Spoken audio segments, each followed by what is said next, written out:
importants, mais ces deux psaumes, ces trois psaumes en particulier, psaume 22, psaume 23, psaume 24, sont très importants pour l'évangile, très importants pour l'appel que Dieu nous a lancé. En voyant psaume 23, 22, cela parle du Sauveur aussi bien que le salut. Vous pensez au psaume 23 et cela parle de notre berger et de la plénitude de ses provisions. Quand vous parlez du psaume 24, cela parle du souverain, c'est-à-dire le glorieux. Il est le roi des rois et le seigneur des seigneurs. Et maintenant, il reviendra dans la gloire. Donc, psaume 22, vous avez le bon berger. En psaume 23, vous avez le grand berger qui pourvoit à tous les besoins des brebis dans le troupeau. Et en psaume 24, on a le glorieux berger qui reviendra dans la gloire. Donc, il nous amènera à la gloire. Voyons psaume 22. Psaume 22, verset 2. Mon Dieu, pourquoi m'as-tu abandonné? Et t'éloignes-tu sans me secourir, sans écouter mes plaintes? Vous reconnaissez ces déclarations de Jésus à la croix de Calvaire, lorsqu'il a donné sa vie, livré sa vie pour la rançon, pour la rédemption, pour le salut du genre humain. Et voici, ceci nous montre un berger qui est le bon berger.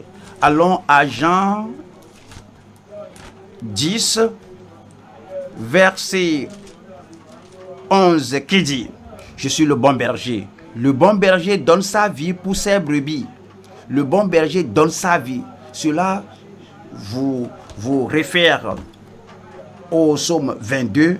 Voyons, verset 17 ici, Jean 10, 17, qui dit, et Jean 10, verset 17, le Père m'aime parce que je donne ma vie afin de la reprendre. Donc vous comprenez que quand vous pensez au berger, le berger qui a donné sa vie, le bon berger, ce qui nous fait référer au psaume, ou qui nous fait conférer au psaume 23. Voyons Hébreux 13, 20. Cela parle du berger. Et voici le grand berger qui pourvoit à tout besoin dont on a besoin dans cette vie. C'est-à-dire que le Dieu de paix qui a ramené d'entre les morts le grand pasteur des brebis, il est ressuscité. Maintenant, il est appelé le grand pasteur des brebis par le son d'une alliance éternelle. Notre Seigneur Jésus, verset 21 dit: alors vous rendez capable de toute bonne œuvre pour l'accomplissement de sa volonté, et il fasse en vous ce qui lui est agréable. Alors il vous donne toute la grâce, il nous donne toute sa bonté, il nous donne tous les dons, tout ce dont on a besoin afin de mener une vie agréable devant lui. Par Jésus-Christ, auquel soit la gloire au siècle des siècles. Amen. Et Psaume 24 parle du glorieux berger, le grand berger pasteur qui reviendra. Alors vous pensez à 1 Pierre chapitre 5, voyons le verset 4. 1 Pierre 5, nous voyons le verset 4. Et c'est dit, et lorsque le souverain pasteur paraîtra, il paraîtra dans la gloire, il paraîtra avec majesté, il reviendra. Comme vous rappelez le psaume 24, que le roi de gloire entrera. Alors qui est ce roi de gloire? C'est celui dont nous lisons maintenant ici. Lorsque le souverain pasteur paraîtra, vous obtiendrez la couronne incorruptible de la gloire. Donc psaume 22, le bon berger. Psaume 23, le grand berger. Psaume 24, le glorieux berger. Aujourd'hui, nous voyons le message qui est intitulé, comme nous combinons ces trois psaumes, nous voyons le grand salut à travers le berger glorieux. Le grand salut à travers le berger glorieux. Et le message est divisé en trois parties. Première partie, la souffrance de substitution du sauveur expiatoire. Celui-là qui a pourvu notre salut, celui-là qui a pourvu notre rédemption, celui-là qui a donné sa vie et son sang afin que nous soyons sauvés. Deuxième point, c'est la provision suffisante du berger parfait. Vois-tu ce qu'il a pourvu? Et comme on voit le psaume 23, il pourvoit tout. Tout pour l'esprit, pour l'âme, pour le corps, pour le ministère, pour tout domaine qui nous concerne. Et on ne manque de rien. L'Éternel est mon berger, je ne manque de rien. Et la provision suffisante du berger parfait. Troisième point, c'est le psaume 24, c'est la suprématie du souverain prééminent. La suprématie du souverain prééminent. Et nous allons au premier point, qui est la souffrance de substitution du sauveur expiatoire. Et ça, c'est le psaume 22. Comme nous voyons le psaume 22 ayant 32 versets, nous allons voir les versets session par session. Et numéro 1, c'est la souffrance du substitut innocent. Voyons psaume 22 et nous lisons le verset 2. Mon Dieu, pourquoi m'as-tu abandonné? Je suis sûr que vous reconnaissez cela, que comme la parole que Jésus avait dite à la croix de Calvaire, il était à la croix de Calvaire maintenant, il était crucifié et il souffrait pour nos péchés. Et à cause de cette souffrance, le Père a dû se détourner de lui.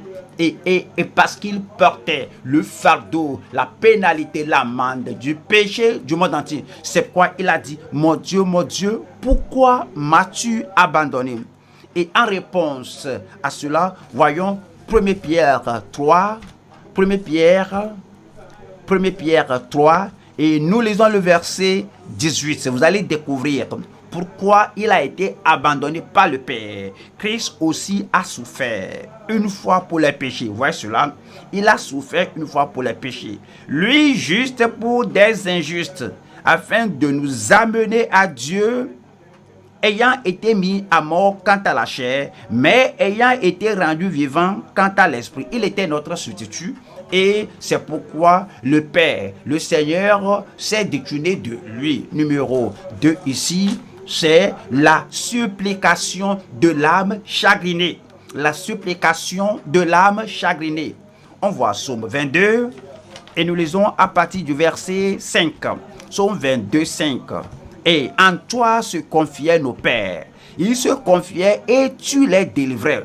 Et verset 6 dit, ils criaient à toi et ils étaient sauvés. Ils se confiaient en toi et ils n'étaient point confus. Vous vous rappelez bien Jésus-Christ, comment il a prié dans le jardin de Gethsémane et comment il suait en grumeaux de sang. Il dit que s'il prie que cette coupe peut me dépasser, pas ma volonté, mais pas ta volonté. Et le Père a exaucé sa prière. Comment avons-nous dit que le Père a exaucé sa prière? Voyons, Hébreux chapitre 5, verset 7.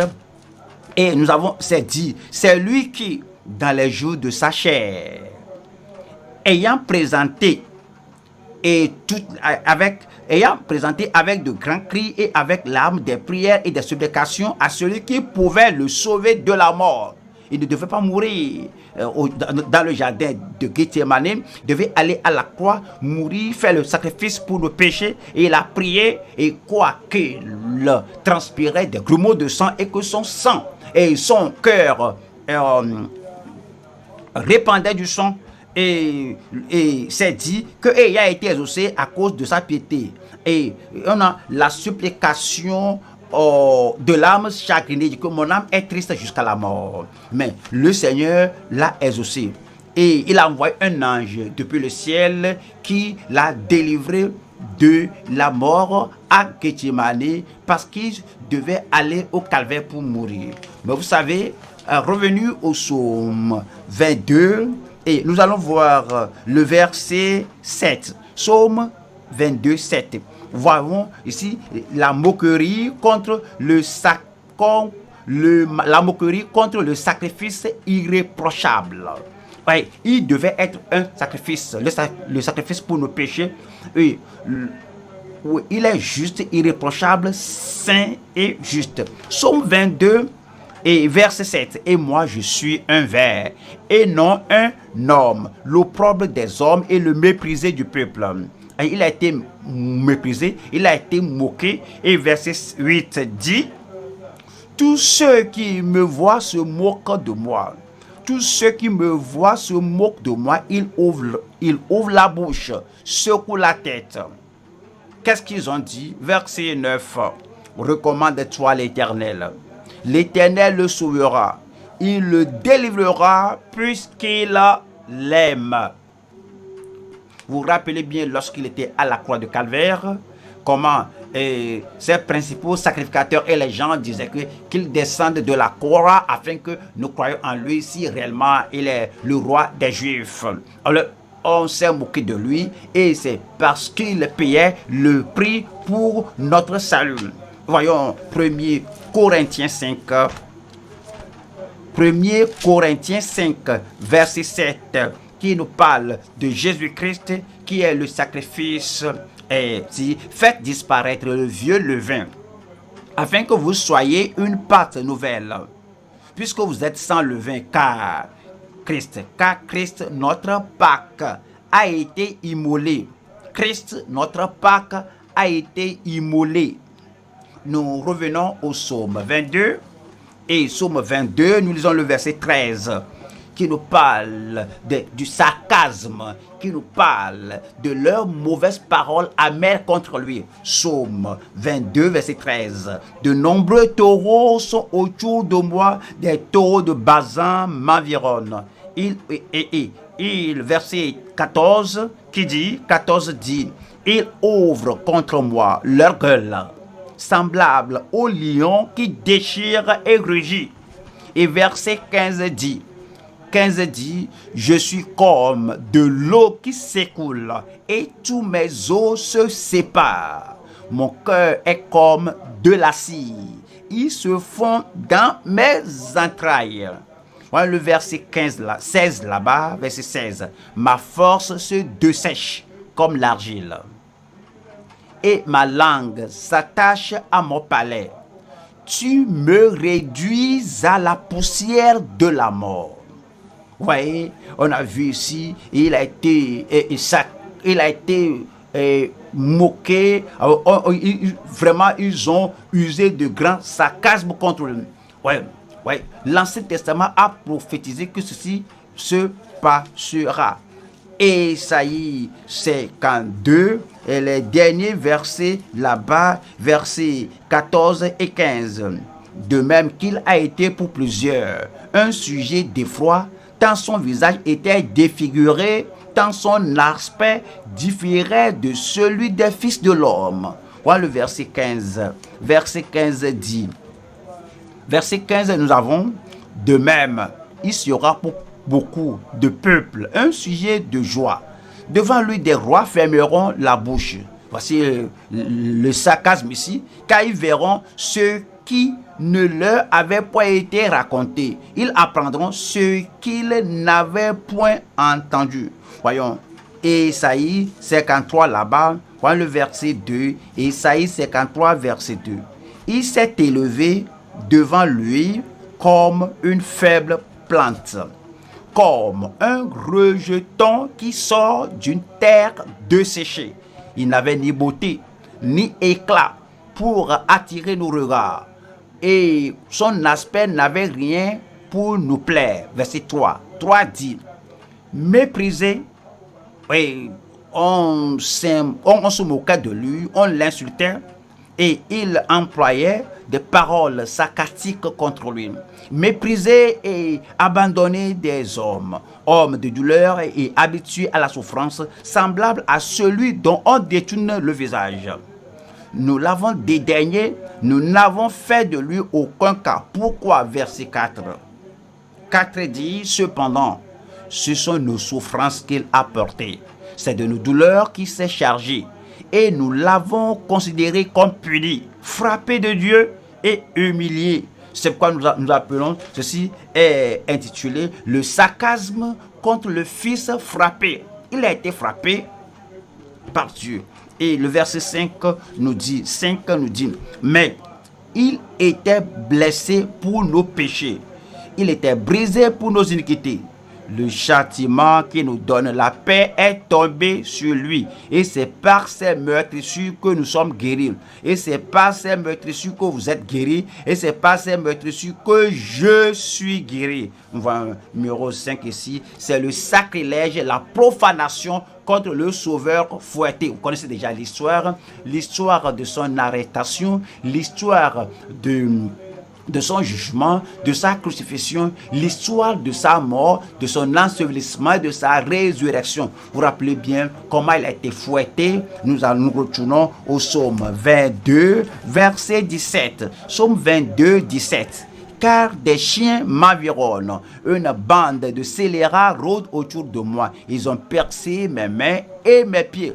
Je suis sûr que vous comprenez que cela n'est pas arrivé à David, cela n'est arrivé à aucun prophète, à aucun roi, à aucun homme en Israël. C'est arrivé au Seigneur. C'est une parole prophétique au sujet du Seigneur Jésus-Christ. Verset 17, toujours. 17 dit que 18, je pourrais compter tous mes os. Eux, ils observent, ils me regardent. 19 dit ici, ils se partagent mes vêtements, ils se partagent mes vêtements, ils tirent au sort ma tunique. Cela nous fait parler des choses terribles qui sont faites contre lui. Et ils ont craché sur lui, ils l'ont souffleté, et ils l'ont frappé. Ils ont mis une couronne d'épines sur lui. Ils ont dit des choses blasphématoires contre sa personne. Le sacrilège contre le Sauveur fouetté. Allons au numéro 6, retournons au psaume 22. Psaume 22 nous assure, verset 27, que quoique ces choses le soient arrivées, il ne sera pas à la croix pour toujours, il ne sera pas à la mort, dans le tombeau pour toujours, il va ressusciter. Et lorsqu'il ressuscitera, plusieurs viendront croire en lui. Et c'est dit au psaume 22, verset 27, les malheureux mangeront et se rassasieront. Ceux qui cherchent l'Éternel le célébreront. Que votre cœur vive à toujours. Voyez cela. Christ allait ressusciter. C'est ce que le psalmiste disait ici, que tout ce qui est fait du verset 2 au verset 8, au verset 9, au verset 16 à 17, au verset 18, tout ce qui parle de ça, c'est dit qu'il ressuscitera, et ceux qui le cherchent, ceux qui croient en lui, alors ils vont vivre avec lui et ils vont vivre à toujours. Alors au fait, cela parle de nous au verset 28 dit, toutes les extrémités de la terre penseront à l'Éternel et se tourneront vers lui. Vous vous rappelez bien, vous recevrez une puissance. Le Saint-Esprit surviendra sur vous et vous serez mes témoins à Jérusalem où il a été crucifié, et puis à Judée, dans la province de ces gens qui l'ont tué, et à la Samarie et jusqu'aux extrémités de la terre, parce qu'il est mort pour notre salut, parce qu'il est ressuscité encore. Donc voici ce qui va arriver, toutes les extrémités de la terre penseront à l'Éternel et se tourneront vers lui. Nous allons nous rappeler sa crucifixion, nous allons rappeler sa mort, son sacrifice de substitution, nous allons nous rappeler ses paroles à la croix, nous allons nous rappeler le salut, la rédemption qu'il nous a pourvu, et cela ne va pas se passer seulement à Jérusalem. Oui, ça va se passer là-bas. Non seulement à Judée, ça va se passer là-bas. Ça va se passer en Samarie. Ça va se passer de par le monde entier. C'est pourquoi c'est dit, allez partout le monde entier et prêchez la bonne nouvelle à toute la création. Dites-leur que je suis mort pour eux, et toutes les extrémités de la terre penseront à l'Éternel et se tourneront vers lui. Toutes les familles des nations se prosterneront devant sa face. Et le numéro 7 ici, c'est le service de tous les saints soumis. Le service de tous les saints soumis. Nous allons maintenant au verset 29. car à l'Éternel appartient le règne. Il est roi, non seulement roi des Juifs, il est roi, non seulement roi de Israël, mais roi de tout l'univers. Il est le roi de toute génération, de l'époque là jusqu'à cette époque, jusqu'au moment où il viendra, car à l'Éternel appartient le roi. Il est roi, il régnera et il domine sur les nations. Il régnera pour toujours. À l'Éternel appartient le règne. Il domine sur les nations. Il est le chef, le dominateur, le seigneur sur les nations. Il est le contrôleur, il est le prince de notre salut, il est le capitaine, le dominateur, le chef, le gouverneur. La domination sera sur son épaule et son nom sera appelé admirable. Son nom sera appelé conseiller, il sera appelé le prince de la paix. Son nom sera appelé le Père éternel. Son nom sera appelé le Dieu éternel, Emmanuel, Dieu avec nous, et sera le gouverneur sur les nations. Il régnera au siècle des siècles. Au fait, il règne maintenant dans le cœur de tous ses enfants, de tous ceux qui croient en lui. Et cela nous dit au verset 30, tous les puissants de la terre mangeront et se prosterneront aussi devant lui. S'inclineront tous ceux qui descendent dans la poussière, ceux qui ne peuvent conserver leur vie. Alors il faut le sacrifice et la rédemption pour nous garder en vie, pour ramener notre corps, notre âme en vie. 31. La postérité le servira. La postérité le servira. La postérité des croyants. La postérité d'Abraham, de David. Ceux qui avaient cette même foi qu'Abraham, et qui croient au Seigneur, et la justice du Seigneur leur est imputée, nous est imputée, la postérité le servira. On parlera du Seigneur à la génération future. Maintenant le dernier verset 32. Quand elle viendra, elle annoncera sa justice, elle annoncera son œuvre au peuple nouveau-né. Voyons, c'est dit que les apôtres viendront et ceux qui se soumettent à lui, ces serviteurs viendront en tant que dispensateurs des mystères de Dieu. Ils vont déclarer sa justice et qu'il est devenu un péché, il est devenu l'offrande du péché pour nous, quoiqu'il n'ait pas péché, il est devenu péché pour nous, afin que la justice de Dieu soit trouvée en lui pour nous. Et le message de la rédemption, le message de notre salut, le message qu'on déclare la justice de Christ à ceux qui seront nés de génération en génération, que voici ce que Christ a fait. Il l'a fait pour vous, il l'a fait pour moi, et parce qu'il a fait cela, il est devenu notre sacrifice, il est devenu notre sauveur, il est devenu notre substitut, il est devenu notre porteur de péché, il a ôté nos péchés et il nous a détournés de la vie de péché à la vie de justice. Il nous a détournés de bouc en brebis. Alors il nous fait croire en lui.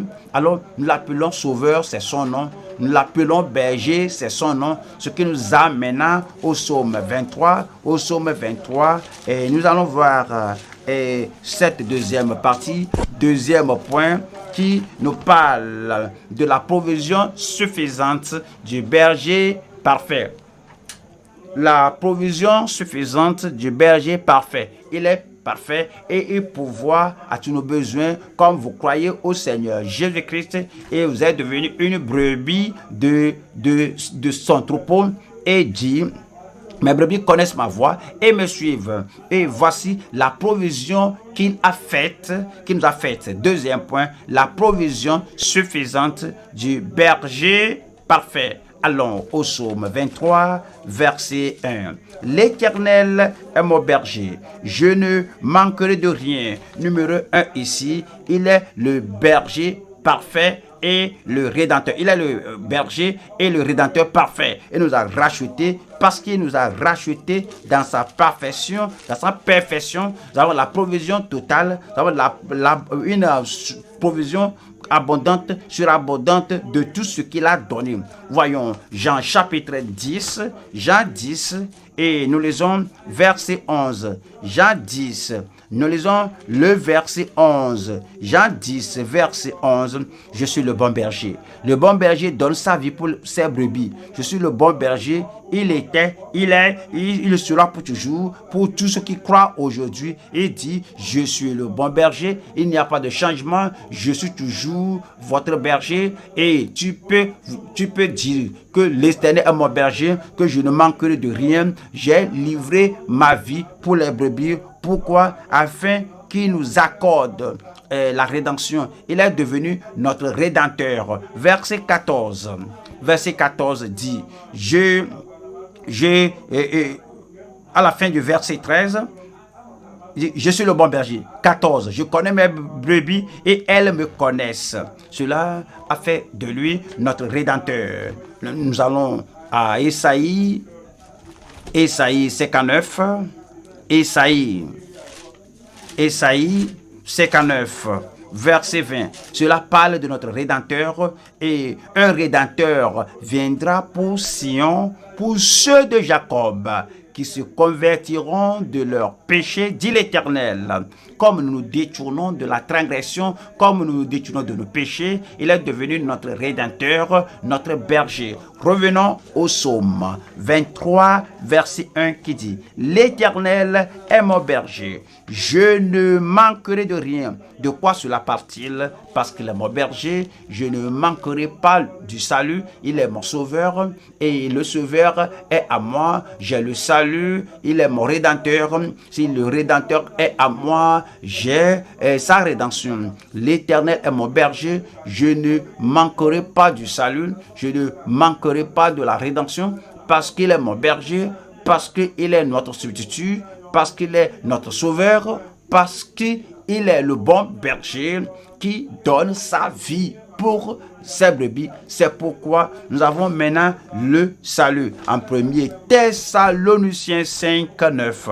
1 Thessaloniciens 5, verset 9. Car Dieu ne nous a pas destinés à la colère. La colère est ôtée, l'indignation est ôtée, le jugement est ôté. Alors il nous a fait sortir du jugement à la justification. Car Dieu ne nous a pas destinés à la colère, mais à l'acquisition du salut par notre Seigneur Jésus-Christ. Pas aucune autre voie pour obtenir le salut. Alors, nous avons reçu le salut au travers du Seigneur Jésus-Christ. Rappelez-vous, parce que l'Éternel est mon berger, parce que l'Éternel est mon sauveur, parce que l'Éternel est mon rédempteur, j'ai le salut, vous avez le salut, j'ai la rédemption, vous avez la rédemption. Cela nous dit en Hébreux 9, Hébreux chapitre 9, verset 12. Cela parle du sang de l'agneau qui ôte tous nos péchés et qui nous a donné une rédemption parfaite. Et il est entré une fois pour tous dans le lieu très saint, non avec le sang des boucs et des veaux. Il a fait cela pour vous, pour moi, après le sacrifice. Alors il a pris son sang. Et puis il est apparu devant Dieu pour que le Seigneur voie. Mais avec son propre sang, ayant obtenu une rédemption éternelle. Ayant obtenu une rédemption éternelle. Donc, nous retournons au psaume 23, verset 1. L'Éternel est mon berger, je ne manquerai de rien. Et nous donne une provision parfaite. Une provision parfaite de ses richesses. L'Éternel est mon berger. Le Seigneur, l'Éternel des cieux est mon berger. L'Éternel de toutes les richesses est mon berger. L'Éternel de toute provision est mon berger. L'Éternel qui ne manque de rien. L'Éternel qui a toutes choses est mon berger. Et parce qu'il est mon berger, tout ce qui lui appartient m'appartient. Parce que je suis héritier de Dieu et co-héritier du Seigneur Jésus-Christ. À cause de cela, je ne manquerai de rien. Quand il dit que l'Éternel est mon berger, que je ne manquerai de rien, il dit que cela nous donne la provision de ses richesses. Éphésiens 3. Éphésiens 3, 8, cela parle des richesses insondables de Christ. Éphésiens 3, 8, à moi qui suis le moindre de tous les saints, cette grâce a été accordée. À moi qui suis le moindre de tous les saints, cette grâce a été accordée. Alors il a donné à Paul, il a donné à Pierre, il a donné au reste des apôtres et des disciples du Seigneur et à tous les croyants, et il vous le donne aussi. À moi qui suis le moindre de tous les saints, cette grâce a été donnée d'annoncer aux païens les richesses incompréhensibles de Christ. Les richesses incompréhensibles, les richesses inépuisables, les richesses illimitées de Christ. Parce que l'Éternel est maintenant votre berger et vous donne ces richesses incompréhensibles, ces richesses inépuisables, ces richesses illimitées de Christ. C'est pourquoi c'est dit en Philippiens 4, 19 qui dit ici que mon Dieu pourvoira à tous vos besoins. Et mon Dieu pourvoira à tous vos besoins selon sa richesse avec gloire en Jésus-Christ. Mon Dieu pourvoira. Vous avez un berger, parfait, un rédempteur parfait. Vous avez une provision parfaite de sa richesse. Numéro 4, voyons, Psaume 23, verset 2. Ici, nous avons la sécurité et le repos parfait. C'est dit, il me fait reposer dans de verts pâturages. Il me fait reposer dans de verts pâturages. David lui-même, il était berger et il dirigeait les brebis de son père, et les brebis avaient confiance, avaient la sécurité, quel que soit l'animal sauvage, quel que soit le lion qui se trouvait là. Alors il sauvait ses bergers, les brebis restaient en paix parce que David le berger était là. Quand il les conduit, il buvait de l'eau, il ne buvait pas regarder de gauche à droite, il ne buvait pas en paniquant qu'un lion pourrait venir et se jeter sur eux. Mais à cause du berger qui est là, il sait que le berger peut traiter toute affaire de lion et tout tour. À cause de cela, ils avaient une sécurité parfaite et du repos. C'est pourquoi Jésus a dit en Matthieu 11, verset 8, Matthieu 11, verset 28, qui dit: venez à moi, vous tous qui êtes fatigués et chargés, et je vous donnerai du repos. Et moi, je vous donnerai du repos. Le repos pour vous, pour votre âme, pour votre esprit, pour votre corps, pour votre vie. Et c'est dit au verset 9, verset 29 du moins. 29. Prenez mon joug sur vous et recevez mes instructions, car je suis doux et humble de cœur, et vous trouverez du repos pour vos âmes. Vous trouverez du repos pour vos âmes. Maintenant, revenons au psaume 23. Nous allons voir le verset 22 encore. Psaume 23, verset 2, qui dit: il me fait reposer dans de verts pâturages. Voyons ceci. Il me dirige près des eaux paisibles. Il me dirige près des eaux paisibles. Alors, ça, c'est la satisfaction et le rafraîchissement parfait. La satisfaction et le rafraîchissement parfait. Ouais. Le Seigneur étant un berger, il pourvoit à tout et il vous satisfait. Arrivé à Christ, vous êtes satisfait. Arrivé à Christ, alors il pourvoit à tous vos besoins et il y a le rafraîchissement. Au fait, c'est dit aux Actes des Apôtres, chapitre 3, Acte 3, 19, Acte 3, verset 19, qui dit: repentez-vous donc et convertissez-vous pour que vos péchés soient effacés, afin que des temps de rafraîchissement viennent de la part du Seigneur. Oui, maintenant, parce qu'il est votre berger, parce qu'il est votre sauveur, parce qu'il est celui qui vous sanctifie, parce qu'il est votre substitut, alors toute sécheresse, tout épuisement que vous auriez à expérimenter, alors il a tout pris pour vous. Alors donc il n'y a plus de sécheresse. Alors vous êtes rafraîchis, afin que des temps de rafraîchissement viennent de la part du Seigneur. Et le verset qui dit: et qu'il envoie celui qui a été destiné, Jésus-Christ. Alors, cela nous accorde la satisfaction et le rafraîchissement. On retourne au psaume 23 et voilà le verset 3. Psaume 23, verset 3. Et c'est dit, il restaure mon âme. Il restaure mon âme. Cela parle de l'état parfait de la restauration. Alors, ayant erré du Seigneur, et s'étant égaré du Seigneur, le Psalmiste dit maintenant que je connais mon berger, je me suis égaré en tant qu'une brebis égarée, je me suis égaré en tant qu'un fils prodigue, comme une fille perdue. Maintenant, il m'a cherché, il m'a recherché et il m'a ramené. Et maintenant, mon âme est restaurée. Il nous accorde l'état parfait de la restauration. C'est ce que le Seigneur fait. Si quelqu'un s'est égaré du Seigneur, le Seigneur peut restaurer la joie du salut. Il peut restaurer tout ce qu'on a perdu dans notre égarement, parce qu'il est notre Seigneur.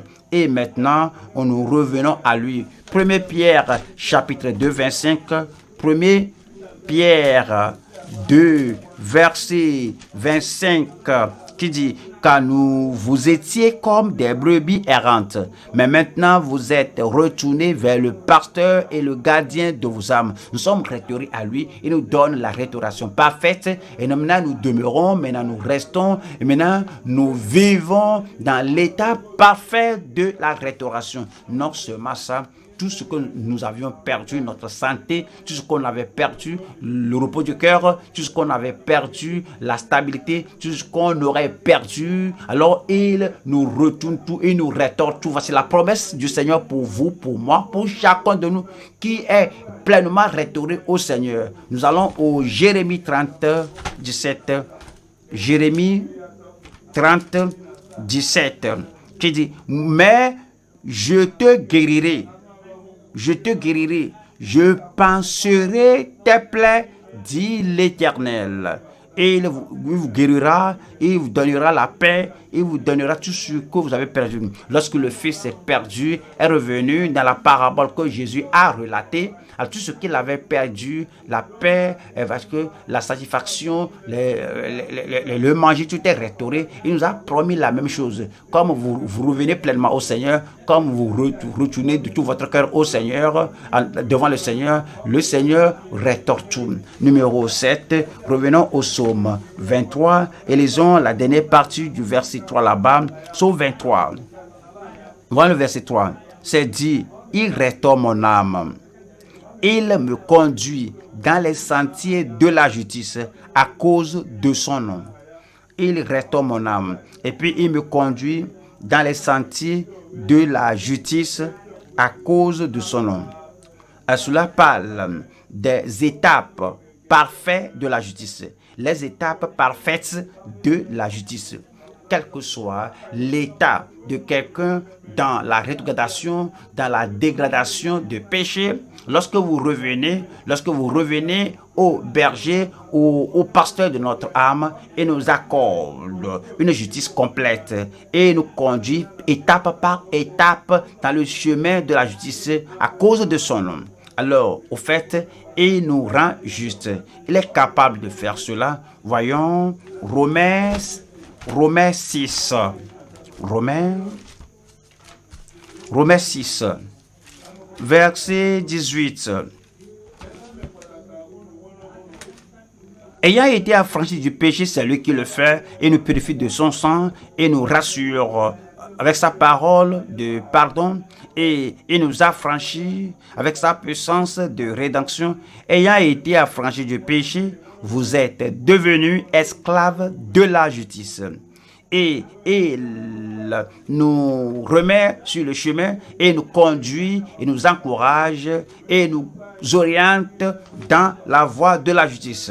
Et nous revenons au psaume 23 et voyons, et nous allons voir le verset 4. Psaume 23, voilà le verset 4 qui dit, quand je marche dans la vallée de l'ombre de la mort, je ne crains aucun mal, car tu es avec moi. Ta houlette et ton bâton me rassurent. Et dit, que quand je marche dans la vallée de l'ombre de la mort, il dit qu'il a vaincu la mort pour moi. Et parce qu'il a vaincu la mort pour moi, la mort prématurée est annulée et la mort inattendue est supprimée. Et la seconde mort, la mort qui conduit quelqu'un à une mort perpétuelle est supprimée. Donc tout ce qui reste maintenant, c'est l'ombre de la vallée, c'est la vallée de l'ombre de la mort. Il dit que la puissance de la mort, l'aiguillon de la mort, tout est ôté parce que Christ est mon substitut, il est mort pour moi. Quand je marche dans la vallée de l'ombre de la mort, je ne crains aucun mal. Pourquoi pas? Pourquoi cela? Et pourquoi cela? Alors nous pouvons marcher dans la vallée de l'ombre de la mort et sans qu'il y ait quelque chose qu'on craigne. Et alors là, on a la sécurité et la rassurance parfaite. Allons au psaume 138. Allons au psaume 138. 138. Psaume 138, verset 7, qui dit: quand je marche au milieu de la détresse, tu me rends la vie.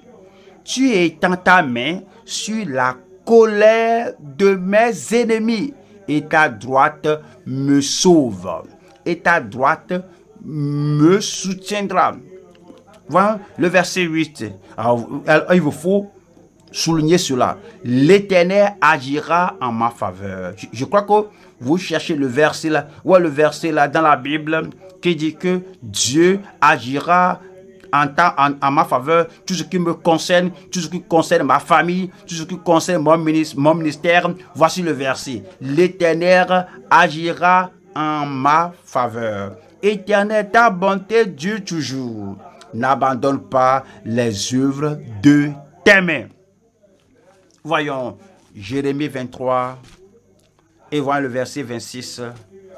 Jérémie 23, verset 6. Jérémie 23, verset 6. En son temps, Judas sera sauvé. Au temps de ce berger, de ce Rédempteur, en son temps, Judas sera sauvé. Israël aura la sécurité dans sa demeure. Et voici le nom dont on l'appellera: l'Éternel, notre justice. L'Éternel, notre justice. C'est ce qui nous donne la rassurance, c'est ce qui nous donne la sécurité. Nous retournons au psaume 23 et nous lisons le verset 4. Psaume 23, verset 4, qui dit: quand je marche dans la vallée de l'ombre de la mort, je ne crains aucun mal. Vois ceci, car tu es avec moi. C'est Emmanuel, Dieu avec nous. Car tu es avec moi, je ne te délaisserai pas, je ne t'abandonnerai pas. Car tu es avec moi. Alors, afin que nous puissions dire que l'Éternel est mon berger, l'Éternel est mon aide, que dois-je craindre? Je ne craindrai aucun mal, car tu es avec moi. Je ne crains aucun mal, car tu es avec moi. Ta houlette et ton bâton me rassurent. Il y a la force parfaite de son bâton, de sa verge. Le berger, la brebis regarde le berger a la verge, le bâton dans sa main pour traiter tout ennemi. À cause de la verge là, du bâton là, la brebis ne craint pas, et c'est que le berger est capable, et la verge de Dieu dans la main de David suffit, la verge de Dieu dans la main de Moïse suffit, la verge qui sort du Sauveur suffit. Psaume 110. Psaume 110 et verset 2 dit: l'Éternel étendra de Sion le sceptre de ta puissance. Le sceptre de ta puissance. Alors, ce sceptre, ce bâton à la force, domine au milieu de tes ennemis. Alors, c'est pourquoi les brebis n'ont pas peur lorsqu'on peut voir ce bâton, cette verge dans la main du berger. Cela nous dit au verset 3 ici que ton peuple est plein d'ardeur. Quand tu rassembleras ton armée, quel jour, maintenant, dans quel jour dans quel jour vivons-nous? Nous vivons les jours de la puissance du Sauveur. Nous vivons les jours du grand évêque et du grand berger, du grand pasteur de nos âmes. Ton peuple est plein d'ardeur quand tu rassembles ton armée avec des ornements sacrés du sein de l'aurore. Ta jeunesse vient à toi comme une rosée. Nous revenons au psaume 24, psaume 23 plutôt, verset 4 qui dit que ta houlette et ton bâton me rassurent. Ta houlette et ton bâton me rassurent. Et la houlette contre l'ennemi et le bâton contre l'ennemi, et ça peut également ramener la brebis égarée. Et comme je vois la double protection, comme je vois la double manifestation de ton amour, de ton habileté de traiter avec Satan et de ramener la brebis, et cela me console que tout ira bien. Ésaïe 59, Ésaïe 59, verset 19 dit: on craindra le nom de l'Éternel depuis l'Occident et sa gloire depuis le soleil levant. Voyons ceci maintenant. Voyons ceci. Quand l'ennemi viendra comme un fleuve, quand l'ennemi va venir à flot comme un fleuve, quand l'ennemi va essayer de prendre au dépourvu les brebis, quand l'ennemi viendra comme un fleuve, l'Esprit de l'Éternel le mettra en fuite. Et le berger et le bâton dans la main du berger contre l'ennemi va le mettre en fuite. Et c'est à cause de cela j'ai la sécurité parfaite du juste. Et ce qui nous ramène au psaume 23. Psaume 23, verset 5. Tu dresses devant moi une table en face de mes ennemis. Tu oins d'huile ma tête et ma coupe déborde. Et ma coupe déborde. Et ma coupe déborde. Votre coupe débordera. En face du berger, devant le berger, notre coupe déborde. Tu dresses devant moi une table, et c'est en face de mes adversaires. Certains croient qu'ils ne peuvent pas progresser jusqu'à ce que leur ennemi soit mort. Quelques-uns croient qu'ils ne peuvent jamais se lever jusqu'à ce que leur ennemi meure. C'est pourquoi au lieu de regarder le berger, ils regardent l'ennemi. Au lieu de regarder la provision abondante, la surabondance, au lieu de regarder la provision surabondante du berger, ils regardent l'ennemi. Ils jeûnent, ils prient que mes ennemis meurent. Mais le psalmiste dit que j'ai un berger. Je n'ai rien, moi je n'ai rien avec les ennemis. Je rencontre le berger est à moi à tout moment. Et parce que le berger est à moi, je sais que je ne manquerai de rien. Je sais que je ne manquerai de rien. Je sais que j'ai la foi et la confiance en le berger et qu'il pourvoit tout ce dont j'ai besoin, et j'ai une provision surabondante qui est faite pour le juste. Tu prépares une table devant moi tu dresses devant moi une table en face de mes adversaires. Tu oins d'huile ma tête, l'onction qui brise toujours.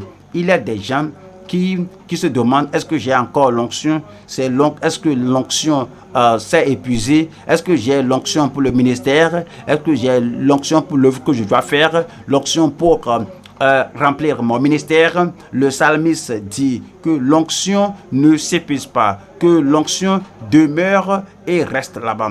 Parce que l'onction reste là, et dit que l'onction même augmente. L'onction déborde. Il dit: tu oins d'huile ma tête et ma coupe déborde.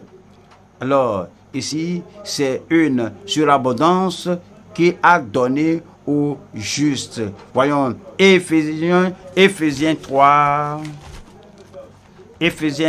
20. Éphésiens 3, 20.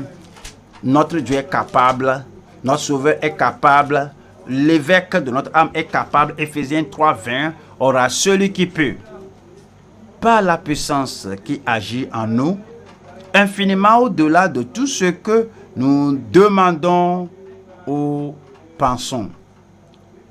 C'est dit que par la puissance qui agit en nous, le Seigneur nous a appelés et nous a appelés en sa présence. Et en sa présence, il y a une surabondance de tous les besoins de notre vie. C'est pourquoi il dit que le voleur ne vient que pour dérober, pour égorger, pour détruire. Moi, je viens comme berger, je viens comme sauveur, je viens comme pourvoyeur, je viens comme votre protecteur, je viens comme votre rédempteur, je viens en tant que celui qui pourvoit vos besoins, je viens pour que vous ayez la vie et que vous soyez dans l'abondance. Et revenons au psaume 23. Psaume 23, verset 6. Il dit, oui, le bonheur et la grâce m'accompagneront tous les jours de ma vie. Il dit, oui, le bonheur et la grâce m'accompagneront tous les jours de ma vie. Il dit, oui, le bonheur et la grâce m'accompagneront tous les jours de ma vie. Vous savez quoi?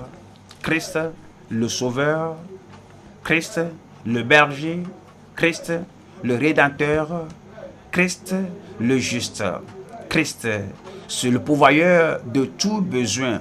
Alors, il ne retire aucune de ses bontés, il ne retire pas sa grâce, il ne retire pas sa miséricorde tous les jours de notre vie. Vous êtes sauvés, continuez. Vous êtes sanctifiés, continuez. Vous êtes baptisés dans le Saint-Esprit, continuez. Vous avez les dons de Dieu dans votre vie, continuez. Vous êtes appelés en tant que serviteur au ministère, avancez tous les jours de votre vie. Et à chaque croisée du chemin, il pourvoit sa bonté, sa miséricorde. Le diable ne peut pas décroître cela. Les persécuteurs ne peuvent pas décroître cela. Oui, sans aucune ombre de doute. Oui, le bonheur et la grâce m'accompagneront tous les jours de ma vie. Et j'habiterai. Je crois que vous allez dire cela pour vous-même. Et j'habiterai dans la maison de l'Éternel jusqu'à la fin de mes jours. Cela veut dire qu'il nous donne l'abri parfait de sa résidence éternelle. L'abri parfait de sa résidence éternelle. Voyons Jean, chapitre 17, verset 23. Jean, chapitre 17, verset 23. Moi en eux et toi en moi, afin qu'ils soient parfaitement un, et que le monde connaisse que tu m'as envoyé, et que tu les as aimés, et que tu les as aimés comme tu m'as aimé. Est-ce que vous avez jamais pensé à cela, que l'amour de Dieu pour vous, c'est le même que l'amour de Dieu pour Christ? Parce que nous sommes le corps de Christ, nous sommes membres de son corps. Comme il aime la tête, il aime le corps. Il regarde, vous regardez, il regarde un homme complet, la tête et le corps. Pouvez-vous aimer la tête sans aimer le corps? Vous aimez la totalité de l'homme, de la personne. Parce que maintenant, il y a une connexion inséparable entre Christ et l'Église, entre Christ, le chef, la tête, et l'Église, le corps. Il aime le corps, il aime le croyant, et vous en particulier, il vous aime, et comme Dieu a aimé Christ. Verset 24, c'est dit, Père, je veux, Père, je désire, Père, je veux, je demande, je veux que là où je suis, ce que tu m'as donné, soit aussi avec moi, soit aussi avec moi.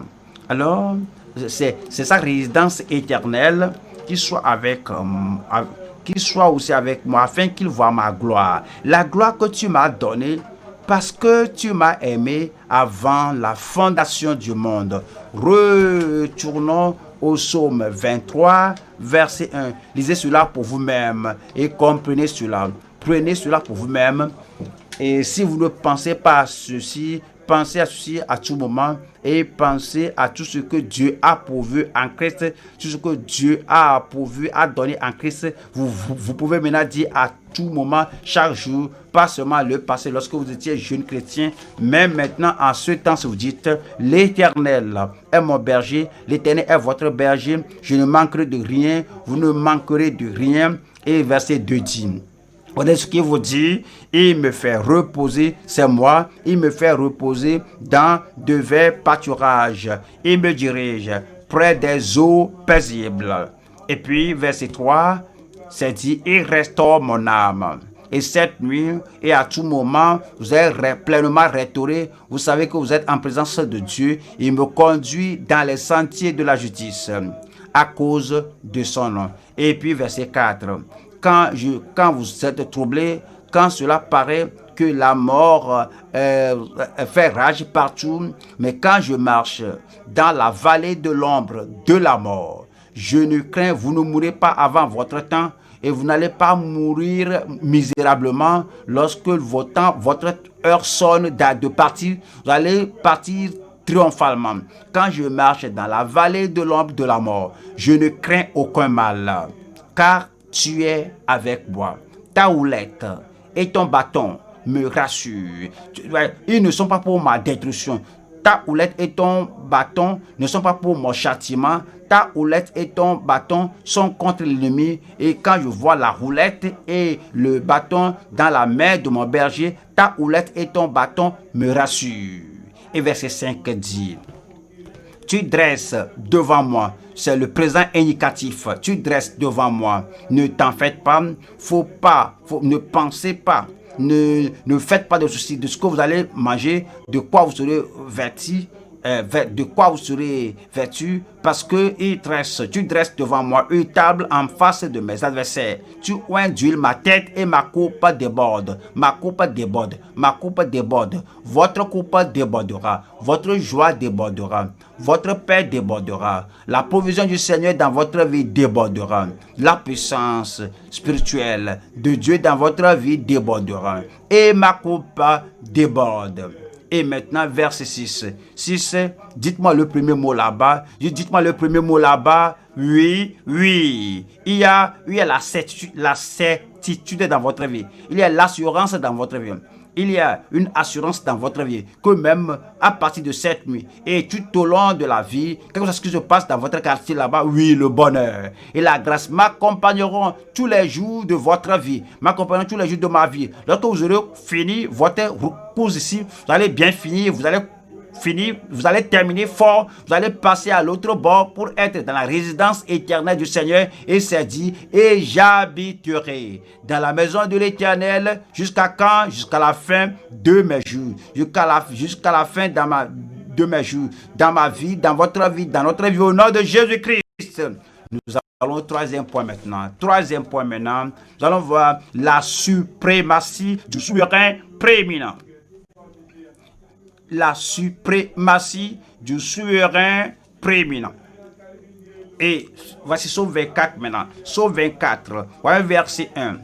À l'Éternel la terre et ce qu'elle renferme, le monde et ceux qui l'habitent. Voilà le verset 2. Verset 2. Car il a fondé sur les mers et affermi sur les fleuves. Verset 3. A posé une question. Qui pourra monter à la montagne de l'Éternel? Qui s'élèvera jusqu'à son lieu saint? 4. Verset 4 dit, celui qui a les mains innocentes et le cœur pur, celui qui ne lie pas son âme au mensonge et qui ne jure pas pour tromper. Verset 5 dit, il obtiendra la bénédiction de l'Éternel, la miséricorde du Dieu de son salut. Verset 6 dit, 6 nous dit, voilà le partage de la génération. Je suis très content d'être de cette génération. Voici le partage de la génération. Vous êtes content de prendre part à cette génération. Voici le partage de la génération qu'il invoque, de ceux qui cherchent ta face, Dieu de Jacob pose. Verset 7 dit, porte, élevez vos linteaux, élevez-vous, porte éternelle, que le roi de gloire fasse son entrée. Verset 8, il pose une question. Qui est ce roi de gloire? L'Éternel fort et puissant. L'Éternel puissant dans les combats. Il veut que nous ayons l'assurance. Il pose encore, verset 9, la question, verset 9, il pose la question, porte, et dit, porte élevée volento, élevez les portes éternelles, que le roi de gloire fasse son entrée. Et il dit, qui donc est ce roi de gloire? L'Éternel des armées, voilà le roi de gloire. Et il dit, pause. Il dit, faites une pause. Pensez à cela. Quand nous voyons ce psaume, nous allons voir la suprématie du souverain prééminent, du souverain Seigneur, du souverain, du prééminent gouverneur, du prééminent roi des rois et Seigneur du Seigneur. Il dépasse tout. Une suprématie, une grande suprématie. Numéro 1, ici, c'est la création et la possession de la terre par Dieu. La création et la possession de la terre par Dieu. Voyons, Psaume 24, verset 1 là-bas. À l'Éternel, la terre et ce qu'elle renferme, le monde et ceux qui l'habitent. La terre. À l'Éternel, la terre et ce qu'elle renferme. L'Éternel est notre berger. L'Éternel est notre Dieu.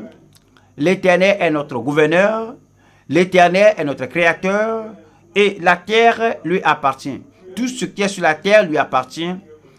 Tout État, département, province, préfecture dans notre pays lui appartient. Alors, tout terrain, toute parcelle de terrain appartient au Seigneur. Il vous a créé et il vous a mis là-bas, il vous a envoyé d'aller prêcher là-bas. C'est le territoire du Seigneur, c'est le pays du Seigneur. À l'Éternel, la terre et ce qu'elle renferme. Même le monde entier et ceux qui l'habitent. Tous ces gens qui habitent sur la terre sont des créatures de notre Dieu. Les créatures de notre Père. C'est comme quand votre Père céleste ou bien votre Père biologique qui a bâti une maison, et ça va au-delà de cela. Il a bâti des maisons sociales pour vous, en tant que fils ou fille, et vous vivez dans une des salles, des maisons, des cases, des chambres de cette maison. Chaque fois que vous êtes là, vous vivez là-bas, vous passez ici, mais vous dites que ceci appartient à mon berger, ceci appartient à mon père, ceci appartient à mon créateur. Et les gens qui habitent là-bas, alors vous n'allez pas sinon vivre comme un berger. Vous avez peur de ceci et cela. Tous ceux qui vivent là-bas sont des locataires dans les maisons là-bas, dans les chambres là-bas que votre père avait construit. Donc tout ce qui est là appartient à votre père. Verset 2. Car il a fondé sur les mers. C'est ça? Et alors c'est pourquoi les scientifiques nous disent que la terre est solide et sous la terre il y a de l'eau. Tout appartient à Dieu. Voyons Psaume, tout appartient à Dieu. Psaume 89 verset 12. C'est à toi qu'appartiennent les cieux, les galaxies, le firmament et la terre. C'est à toi qu'appartiennent les galaxies, les cieux et la terre. Personne ne peut sinon réclamer le soleil, la lune, le firmament, l'atmosphère, les planètes qui sont là. Aucune personne ne peut dire d'avoir sinon le droit, le titre foncier de ceci et de cela. Tout appartient à notre Créateur. Le ciel, c'est dit ici que c'est à toi qu'appartiennent les cieux et la terre. C'est toi qui as fondé le monde et ce qu'il renferme. Tu as créé. Tout appartient au Seigneur. Voyons Apocalypse 4, 11. Apocalypse 4. Voyons le verset 11 qui dit ici que tu es digne, notre Seigneur. C'est mon Seigneur. Tu es digne, notre Seigneur. C'est votre Seigneur. Voici le Seigneur qui est votre berger. C'est ce berger qui est digne, ce Seigneur est digne, tu es digne, notre Seigneur et notre Dieu, de recevoir la gloire et l'honneur et la puissance. Regardez ceci, car tu as créé toutes choses, le ciel, les cieux, la terre, tu as créé toutes choses et c'est par ta volonté qu'elles existent et qu'elles ont été créées. C'est par ta volonté qu'elles existent et qu'elles ont été créées. Vous vous rappelez bien, non? Que chaque enfant de Dieu est membre du corps de Christ. Et cela fait partie du Seigneur. Et c'est os de ses os et chair de sa chair. Alors, elle les a créés pour sa volonté, pour son plaisir. Alors, vous faites aussi partie de sa création. On va au psaume 24, versets 3 et 4. Psaume 24, 3 et 4. Qui pourra monter à la montagne de l'Éternel, qui s'élèvera jusqu'à son lieu saint? Le psalmiste dit, le psalmiste sait, vous savez très bien, que le ciel, que la terre n'est pas notre demeure éternelle. Il y a une montagne du Seigneur, il y a une maison du Seigneur, il y a une habitation du Seigneur, il y a plusieurs demeures dans la maison de mon Père. Si cela n'était pas ici, je vous l'aurais dit. Je vais vous préparer une place. Et si je suis allé vous préparer une place, je reviendrai encore et je vous prendrai à moi afin que là où je suis, vous y soyez aussi. Le Seigneur Jésus-Christ a prié et il a dit, Père, je veux que ce que tu m'as donné vienne voir ma gloire, la gloire que j'ai avec toi avant la fondation du monde. Alors, il veut que nous montions à la montagne de l'Éternel et que nous y restions et que nous y demeurions pour toujours dans son lieu saint. Et j'habiterai dans la maison du Seigneur jusqu'à la fin de mes jours. Maintenant, il pose une question. Il dit qui sont les gens et quelles sont les qualifications qui nous amèneront là-bas. Il dit qui pourra monter à la montagne de l'Éternel, qui s'élèvera jusqu'à son lieu saint. Voyons le verset 4. La condition de la pureté pour l'éternité avec Dieu. La condition de la pureté pour l'éternité avec Dieu. Celui qui a les mains innocentes et le cœur pur, qui ne livre pas son âme au mensonge et qui ne jure pas pour tromper. Et sont ceux-là qui iront au ciel, qui vont y demeurer, et qui vont demeurer dans cette résidence éternelle de Dieu, éternellement. La condition de pureté pour l'éternité avec Dieu. Les mains innocentes. Voyons Job 17. Job 17, verset 9. Le juste, néanmoins, demeure ferme dans sa voie. Celui qui a les mains pures se fortifie de plus en plus. Ceux qui sont pécheurs, mais s'ils se repentent et reviennent au Seigneur, que le Seigneur Jésus leur pardonne et leur donne sa justice et les rend justes et les conduit maintenant dans le sentier de la justice à cause de son nom. Et il s'accroche à leur voix et s'accroche à la grâce de Dieu. C'est dit que le juste néanmoins demeure ferme dans sa voie. Celui qui a les mains innocentes ne sera pas plus faible et plus faible. Celui qui a les mains pures sera plus fort, sera plus grand et sera plus propre, plus clair, plus radieux et fera du progrès dans le chemin de la justice. Il est plus fort aujourd'hui qu'hier, il est plus radieux aujourd'hui qu'hier, il est plus pur aujourd'hui qu'hier. Celui qui a les mains pures se fortifie de plus en plus.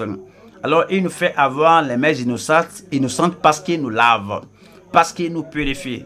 Et nous allons continuer de nous purifier. 2 Corinthiens 7,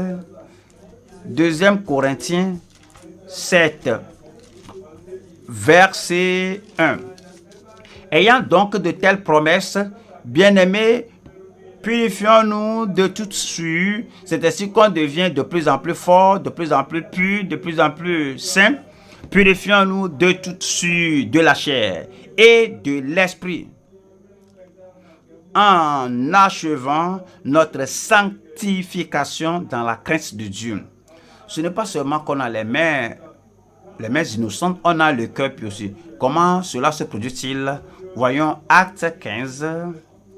Acte, chapitre 15, verset 9, qui dit: et il n'a fait aucune différence entre nous et eux. Il n'a fait aucune différence entre nous, apôtres, et eux, les disciples.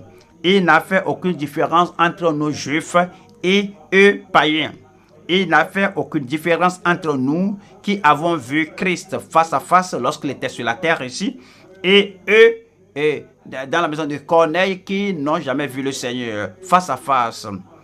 Et, à ces premiers croyants du premier siècle à ces croyants du 21e siècle, il n'a fait aucune différence entre nous et eux de ce temps-là, et ayant purifié leur cœur par la foi. Ayant purifié leur cœur par la foi.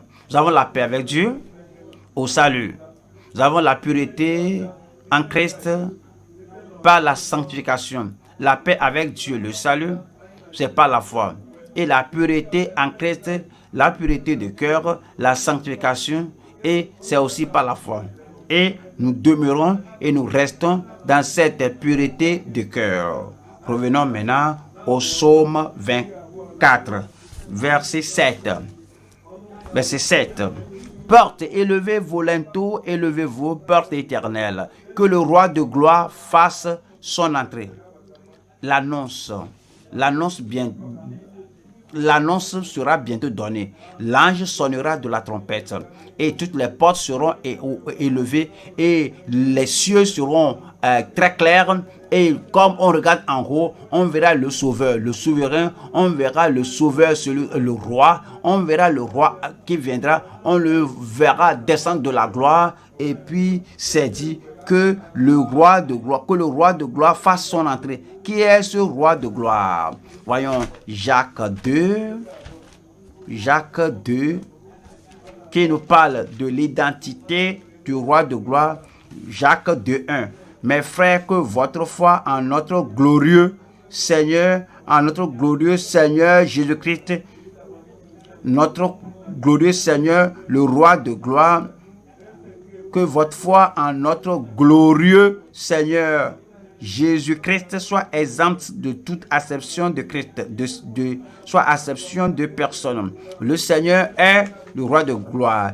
Son nom est Jésus, parce qu'il est le glorieux Seigneur et viendra de la gloire. Et ces apôtres qui ont cru en lui vont ressusciter des morts, et ceux qui sont morts vont ressusciter, mais ceux qui ne sont pas morts seront enlevés pour être avec lui dans la gloire. C'est dit aux Hébreux, chapitre 2, 9, Hébreux 2, 9, qui dit: mais celui qui a été abaissé pour un peu de temps au-dessous des anges, Jésus, nous le voyons couronné de gloire et d'honneur.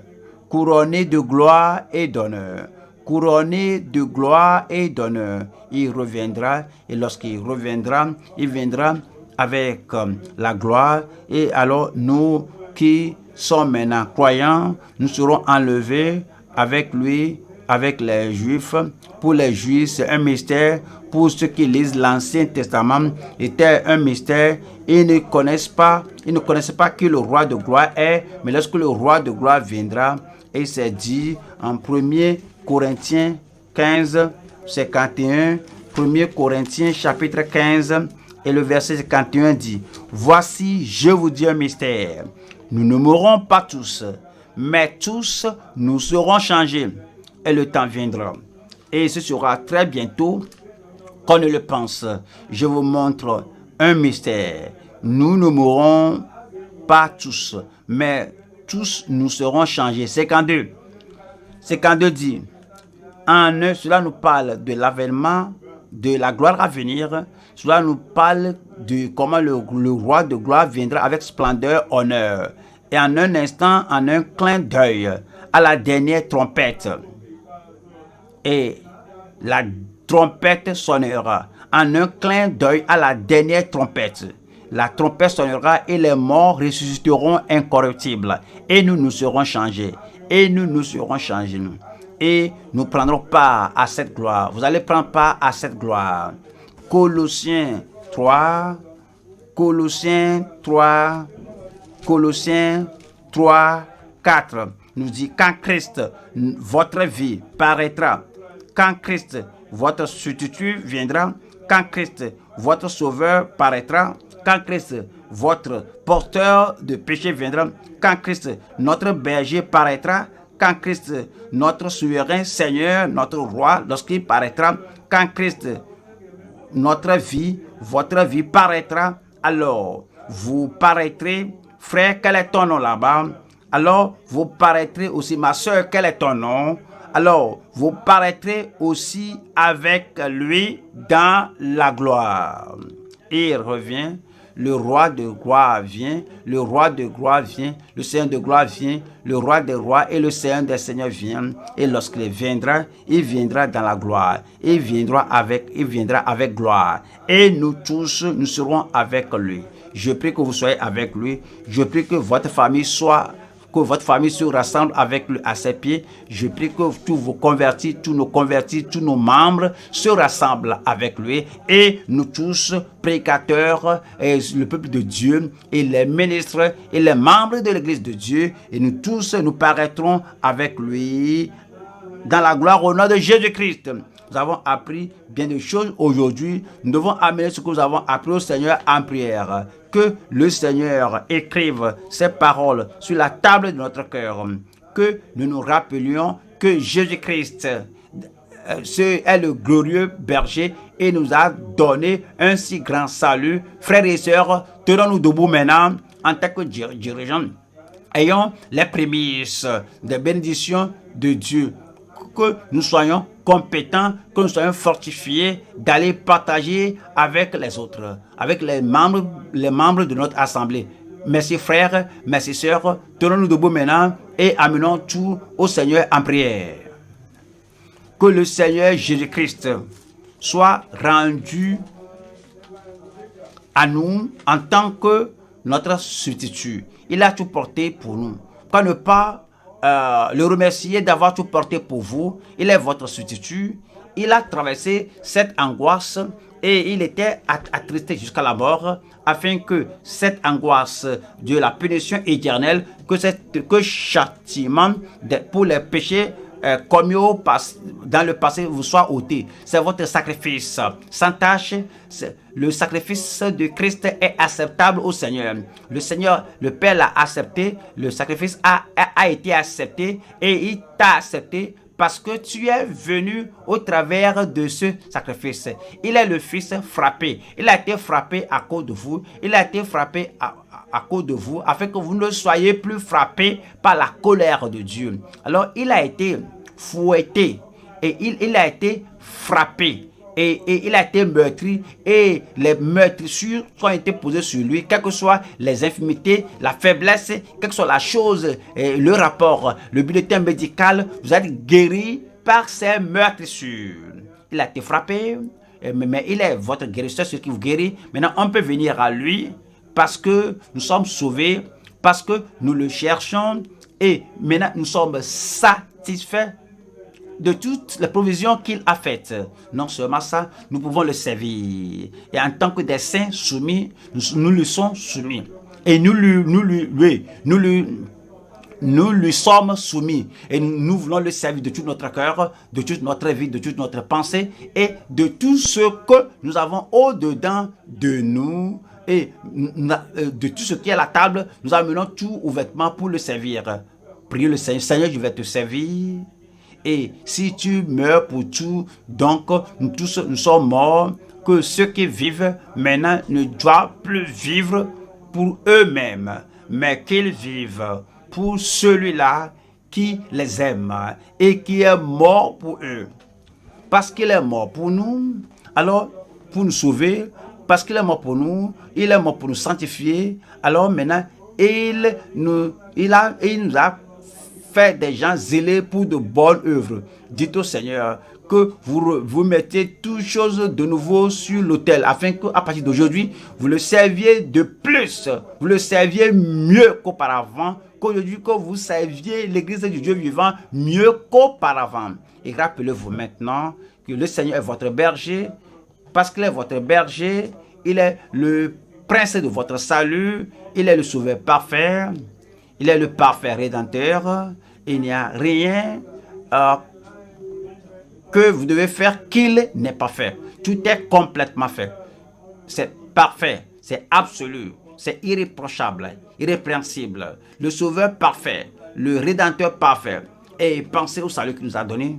Alors ce n'est pas un salut fautif, ce n'est pas un faux salut, ce n'est pas un salut défectueux, ce n'est pas un salut faible. Le salut, un salut parfait et une rédemption parfaite. La rédemption du péché, la rédemption de toutes les corruptions de la société, parfait. La rédemption parfaite de tout le pouvoir de l'ennemi. Tout est parfait, complet, absolu et plein. Et à cause de cela, vous pouvez marcher dans la voie du salut, sur le chemin de la justice, et il nous accorde une provision parfaite, des richesses incompréhensibles de Christ, des richesses inépuisables de Christ. Il pourvoit à tous vos besoins. Et quelle est votre exigence, votre demande? Il exaucera toutes vos prières. Parce que ces richesses de Christ, de là vous tirez vos provisions, sont inépuisables, sont illimitées et sont parfaites, sont débordantes. Et vous pouvez dire au Seigneur, et vous l'accordera. Il vous les accordera, il vous donnera la sécurité. Il donne la sécurité, pas une faute sécurité, mais la sécurité parfaite.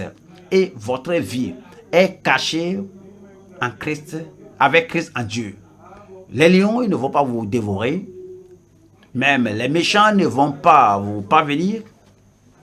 Et la mort prématurée ne peut pas vous parvenir. Et vous avez la sécurité parfaite. Vous avez le repos parfait.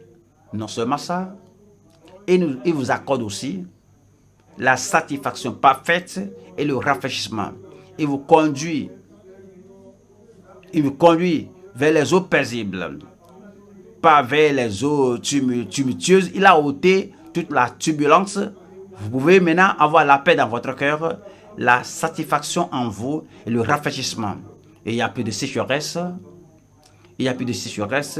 Est-ce que vous vous sentez très sec? Parlez au Seigneur. Je sais que tu me diriges et vers les eaux paisibles. Il y a la satisfaction. Il va vous satisfaire. Il satisfera votre âme et nous accorde l'état de restauration. Vous n'êtes pas dans un état d'aller par-ci, par-là, de ne pas être établi, mais vous êtes établi. Après la restauration, il restaure votre âme. Parce qu'il a restauré votre âme, il vous accorde cet état de rétablissement et de restauration. Il vous conduit dans le sentier de la justice. Dans le sentier de la justice, il vous montre la voie. Y a-t-il de défis?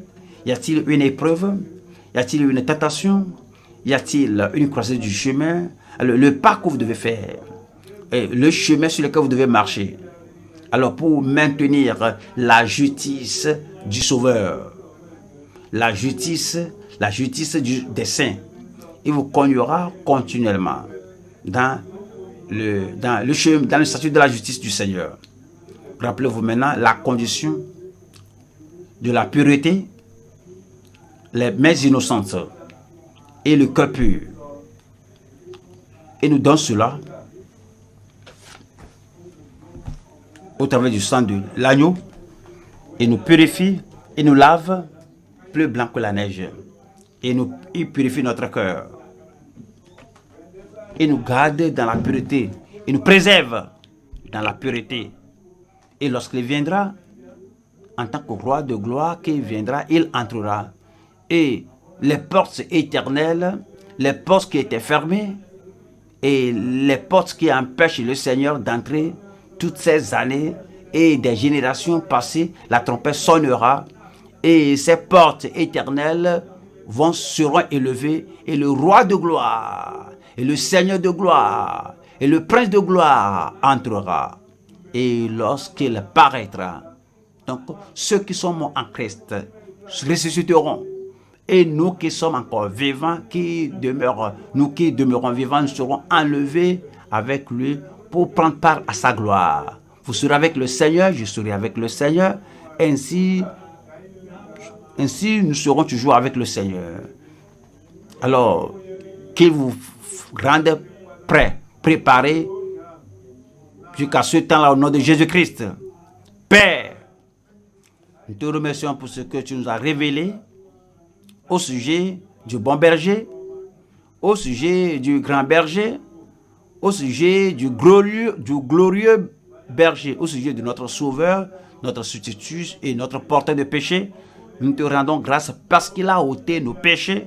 Nous bénissons ton nom à cause du fait que l'Esprit du Seigneur rend témoignage dans notre cœur que nous sommes enfants de Dieu, nous sommes serviteurs du Seigneur et nous sommes saints et nous sommes des serviteurs soumis et tout ce dont nous avons besoin en tant que tes enfants, tout ce dont on a besoin en tant que tes fils et tes fils, tout ce qu'on a besoin en tant que tes fils et tes filles et tes serviteurs, tout est disponible et tu pouvoir as-tu nos besoins. Nous savons que tu nous donnes du repos et de la sécurité. Nous savons que tu nous donnes la sécurité et le rafraîchissement. Nous savons que tu nous donnes la satisfaction et la justice. Nous savons que tu nous donnes et tu nous donnes la force, la verge, la force de ta verge. Nous savons que tu vas nous donner toutes les provisions dont on aura besoin. Les ennemis pourraient être là, les ennemis pourraient ne pas être là, les ennemis qui imaginent, les ennemis qui sont réels. Tu dresses une table devant chacun, devant nous, en face de nos adversaires. Et notre coupe d'onction, notre coupe de festin, notre coupe de provision déborde. Seigneur, tu nous as donné l'assurance. Et je prie que cette assurance, que cette confiance, que cette foi soit dans chacun de nous, que la grâce et la bonté accompagnent chacun de nous tous les jours de notre vie et que nous passions le reste de notre vie dans la confiance, dans le courage, dans la conviction, que nous passions nos jours dans l'abondance, dans la surabondance de provisions que tu as faites pour nous. Et lorsque l'heure sonnera de rentrer au ciel, nous allons bien terminer, nous allons terminer très fort, nous allons rentrer au ciel et nous allons vivre et demeurer avec toi au siècle des siècles. Et lorsque nous sommes encore ici, dans ce lieu de ministère, nous prions que tu nous accordes la prise de conscience que la terre t'appartient, tout ce que nous voyons, ce qu'on ne voit pas, tout est à toi et que tu es pour notre avantage. Et nous prions, Seigneur, que nous tirons profit de tout sans crainte, sans tremblement, sans nous effondrer au nom de Jésus-Christ.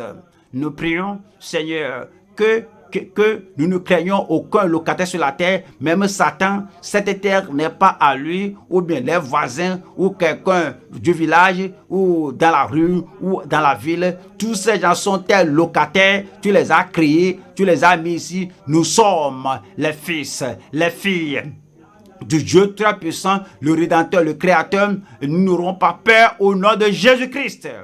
Et nous prions, Seigneur, que la paix du cœur, la pureté du cœur dont on a besoin, la puissance dont on a besoin, que tu donnes tout, afin que comme nous marchons vers la maison la résidence éternelle, quand nous voyons vers le paradis, comme nous voyons vers le lieu que tu nous prépares, que nous soyons purs, saints, sans tache, irrépréhensibles au nom de Jésus-Christ.